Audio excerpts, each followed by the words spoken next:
ಸ್ನೇಹಿತರೆ, ಅದೇ ರೀತಿ ಇದೀಗ ನಮ್ಮ ಜೊತೆಯಲ್ಲಿ BJP ಪಕ್ಷದ ಮುಖಂಡರಾದ CR ನಾಸೀರ್ ಸರ್ ಇದ್ದಾರೆ. ಬನ್ನಿ ಮಾತಾಡೋಣ. ನಾಸೀರ್ ಸರ್, ಹೇಗಿದೆ BJP ಪಕ್ಷದಿಂದ ಈಗ ಉಪಚುನಾವಣೆ ಕೂಗು ಯಾವ ರೀತಿ ನಡೀತಾ ಇದೆ? ಭಾಳ ಚೆನ್ನಾಗಿದೆ.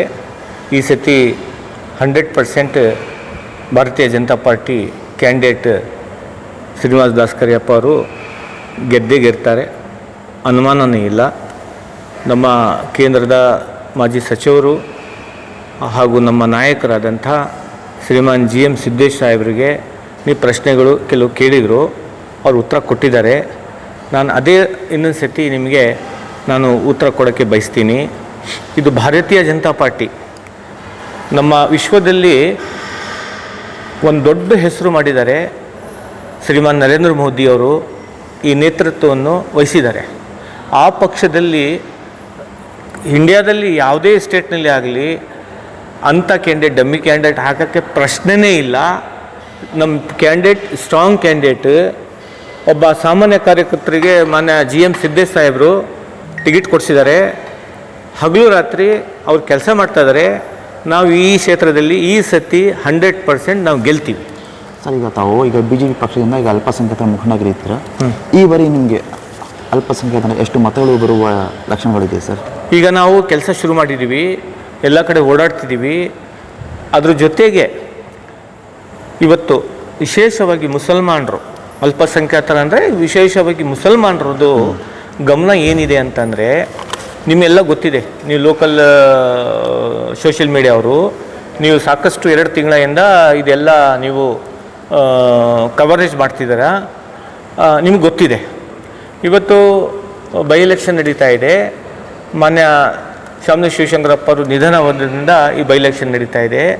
ನಾನು ಇಷ್ಟೇ ಕೇಳ್ತಿದ್ದೀನಿ ನಿಮಗೂ ಆಗಲಿ ಪಬ್ಲಿಕ್ಗೆ ಈ ಮುಖಾಂತರ, ಶಾಮನೂರು ಶಿವಶಂಕರಪ್ಪ ಅವರು 65 ವರ್ಷದಲ್ಲಿ ಶಾಸಕರಾದರು. ಹೌದು, ಅಷ್ಟು ದಿವಸ ಕಾದರು ಅವರು ಶಾಸಕರಾಗಕ್ಕೆ ಅಲ್ವಾ? ಹೌದು.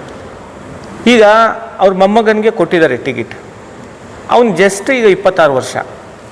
ಅವನಿಗೆ ರಾಜಕೀಯವಾಗಿ ಏನೇನೂ ಅನುಭವ ಇಲ್ಲ. ಅನುಭವ ಬೇಕಲ್ಲ? ಹೌದು ಹೌದು. ಜನರ ಜೊತೆಗೆ ಕೆಲಸ ಮಾಡೋಕ್ಕೆ ಅಲ್ವಾ? ಹೌದು ಸರ್. ಅವನು ಏನೇನೂ ಅನುಭವ ಇಲ್ಲ. ಅಂಥ ವ್ಯಕ್ತಿಗೆ ಒಂದು ಕುಟುಂಬದ ಒಂದು ಸಿಂಪತಿ ಮೇಲೆ ಕೊಟ್ಟಿದ್ದಾರೆ. ಈ ಸತಿ ಆ ಭಾಗದಲ್ಲಿ ವಿಶೇಷವಾಗಿ ಎಲ್ಲ ಜನನೂ, ಅದ್ರ ಜೊತೆಗೆ ವಿಶೇಷವಾಗಿ ಮುಸಲ್ಮಾನರು ಈ ಸತಿ ಭಾಳ ಆಲೋಚನೆ ಮಾಡ್ತಾಯಿದ್ದಾರೆ. ಈ ಸತಿ ಯಾಕೆ ಕೊಡಬಾರ್ದು ನಾವು BJPಗೆ?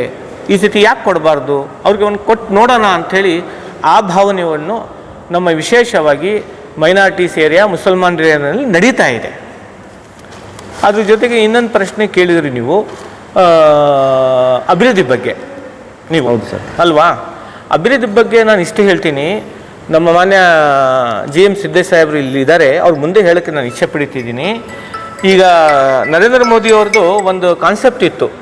ಏನು ಕಾನ್ಸೆಪ್ಟ್ ಇತ್ತು ಅಂತಂದರೆ,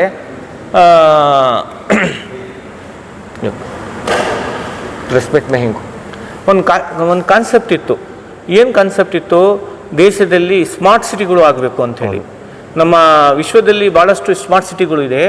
ಅದೇ ರೀತಿ ನಮ್ಮ ದೇಶದಲ್ಲಿಯೂ ಸಹ ಸ್ಮಾರ್ಟ್ ಸಿಟಿಗಳು ಆಗಬೇಕಂತ ಒಂದು ಕನಸಿತ್ತು. ಅದು ಫಸ್ಟ್ ಟೈಮ್ ಪ್ರೈಮ್ ಮಿನಿಸ್ಟರ್ ಆದಮೇಲೆ ಅವರು ಇಂಪ್ಲಿಮೆಂಟ್ ಮಾಡಿದರು. ನಮ್ಮ ಮಾನ್ಯ ಲೋಕಸಭಾ ಸದಸ್ಯರು ಇಲ್ಲೇ ಇದ್ದಾರೆ. ಅವರು ಭಾಳ ಶ್ರಮೆಪಟ್ಟು ದಾವಣಗೆರೆ ಹೆಸರು ಸೇರಿಸಿದರು ಸ್ಮಾರ್ಟ್ ಸಿಟಿ ಯೋಜನೆಯಲ್ಲಿ. ಸ್ಮಾರ್ಟ್ ಸಿಟಿ ಯೋಜನೆಯಲ್ಲಿ ಅವ್ರು ಸೇರಿಸಿದ್ದಕ್ಕೆ ಸುಮಾರು 2,500 ಕೋಟಿ ದುಡ್ಡು ಬಂತು. 2,500 ಕೋಟಿ ಬಂತು. 2014, 15, 16ನಲ್ಲಿ 18 ತನಕ ಕಾಂಗ್ರೆಸ್ ಸರ್ಕಾರನೇ ಇತ್ತು. ಏನು ಅಭಿವೃದ್ಧಿ ಆಗಿದೆ ಆ ಏರಿಯಾನಲ್ಲಿ? ಅಷ್ಟು ದುಡ್ಡು ಯಾವತ್ತೂ ಬರಲ್ಲ. ಆಮೇಲೆ ಇನ್ನೊಂದು ವಿಷಯ, ಆ ಏರಿಯಾನಲ್ಲಿ 300 ಕೋಟಿ ರೂಪಾಯಿ ಭಟ್ಟಿ ಲೇಔಟ್ಗೆ ಆ ಏರಿಯಾನಲ್ಲಿ 300 ಕೋಟಿ ರೂಪಾಯಿ ರಿಸರ್ವ್ ಇಟ್ಟರು ಭಟ್ಟಿ ಲೇಔಟ್ ಇಂಪ್ರೂವ್ಮೆಂಟ್ ಮಾಡೋಕ್ಕೆ. ವಿಶೇಷವಾಗಿ ಮುಸಲ್ಮಾನರು ಏರಿಯಾ ಅದು. ಮುಸಲ್ಮಾನರೇ ಆ ಒಂದು ಬಿಸ್ನೆಸ್ನಲ್ಲಿ ಅಟ್ಯಾಚ್ಮೆಂಟ್ ಇದ್ದಾರೆ. ಸುಮಾರು ಸಾವಿರಾರು ಜನ ಅದಕ್ಕೆ ಡಿಪೆಂಡ್ ಇದ್ದಾರೆ. ಅವ್ರ ಕೊಡುಗೆನೂ ಅಪಾರ ಇದೆ. ದಾವಣಗೆರೆಗೆ, ಇಡೀ ರಾಜ್ಯಕ್ಕೆ ಅಪಾರ ಕೊಡುಗೆ ಇದೆ ಭಟ್ಟಿ ಲೇಔಟದ್ದು. ಇವತ್ತೆಲ್ಲ ನಾವು ಮಂಡಕ್ಕಿ ತಿಂತಿದ್ದೀವಿ ಅಂತಂದರೆ ಅವರು ಒಂದು ದೊಡ್ಡ ಒಂದು ಸಾಧನೆ. ಹೌದು, ಅವರು ಭಾಳ ಮೆಹನತ್ತಿಂದ ಅವ್ರು ಮಾಡ್ತಾ ಇದ್ದಾರೆ. ಆ ಜನಗೆ ಇಂಪ್ರೂವ್ಮೆಂಟ್ ಮಾಡೋಕ್ಕೆ 300 ಕೋಟಿ ಬಂದಿದ್ದಲ್ಲ, ನೀವು ಯಾಕೆ ಅದ್ರ ಬಗ್ಗೆ ಗಮನ ಕೊಟ್ಟಿಲ್ಲ? ಯಾಕೆ ಗಮನ ಕೊಟ್ಟಿಲ್ಲ ನೀವು? ನಾನಿವತ್ತು ಮಾನ್ಯ ಸಚಿವರು ಆಗಲಿ ಅಥವಾ ಕಾಂಗ್ರೆಸ್ ಲೀಡರ್ಗಳು ಆಗಲಿ ಅವ್ರ ಹತ್ರ ಪ್ರಶ್ನೆ ಕೇಳ್ತೀನಿ. ಇವತ್ತು ಸಾಕಷ್ಟು ಸಿ ಎಮ್ ಆಗಲಿ ಡೆಪ್ಟಿ ಸಿ ಎಮ್ ಆಗಲಿ ಭಾಳ ಜನ ಬರ್ತಾ ಇದ್ದಾರೆ.